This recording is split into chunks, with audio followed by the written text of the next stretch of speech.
তো hello news 10 বাংলার দর্শক, এই মুহূর্তের বড় খবরের দিকে নজর রাখতেই হচ্ছে। পশ্চিমবাংলায় প্রথম দফায় ভোট হয়েছে 3টি আসনে। কোচবিহার, আলিপুরদুয়ার, জলপাইগুড়ি, এই 3টি আসনে কে এগিয়ে রয়েছে এবং কার ঝুলিতে যেতে চলেছে এই 3টি আসন? বিজেপি, তৃণমূল না সিপিএম কংগ্রেস জোট, তা আমরা এই ভিডিওতে জানিয়ে দেব দর্শক। ভারতের মোট 28টি রাজ্যে 102টি আসনে ভোট গ্রহণ সম্পন্ন হয়েছে গতকাল, অর্থাৎ 19শে এপ্রিল। তার মধ্যে পশ্চিমবাংলায় 3টি আসনে ভোট গ্রহণ সম্পন্ন হয়েছে।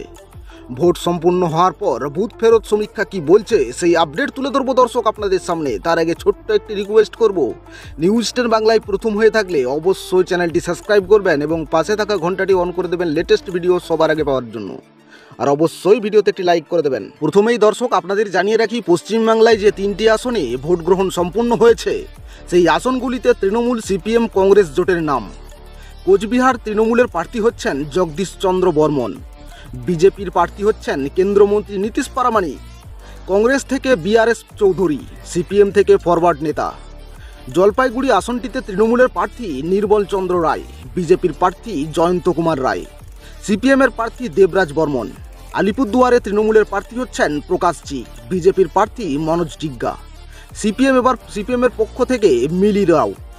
এবার আপনাদের জানিয়ে রাখি, 2019-এর লোকসভা নির্বাচনে এই 3টি আসনই বিজেপি জিতেছিল। তাই ফলাফল ঘোষণার আগেই বিজয় মিছিল শুরু করে দিয়েছে বিজেপির নেতাকর্মীরা।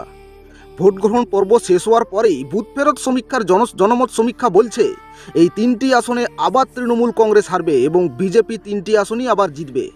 অর্থাৎ সব মিলিয়ে প্রথম দফার ভোটেই বিজেপির চমক। যদিও আমাদের ফলাফল ঘোষণা পর্যন্ত অপেক্ষা করতেই হবে, শুধু একটা এই জনমত সমীক্ষা মাত্র। আপনার কি মতামত দর্শক? এই 3টি আসন কার ঝুলিতে যেতে চলেছে? আপনার মতামত অবশ্যই দর্শক কমেন্ট বক্সে জানিয়ে দেবেন।